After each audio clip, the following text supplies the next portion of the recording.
Sabi ng magulang sa kanyang anak, "Nak, mag-aral kang mabuti ha. Huwag mo kaming gagayahin ni mama mo na walang pinag-aralan."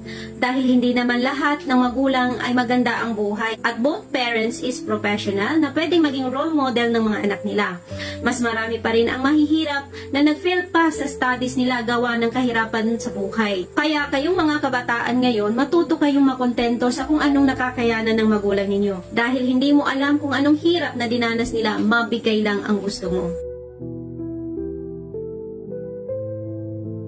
Pawis, pagod at hirap sa trabaho ang dinadanas nila, mabigay lang ang gusto mo. Pero sa isang ngiti mo lang ay napapawi na ang kanilang pagod. Igagapang nila ang pag-aaral mo mapagtapos ka lang sa pag-aaral. Dahil ayaw nilang danasin mo kung ano yung hirap na dinanas nila. Dahil sa isip nila hindi baling sila ang mahirapan, wag lang kayong mga anak nila. Ganitong sakripisyo ng magulang, wag nyo sanang kakalimutan paglaki ninyo. Dahil mula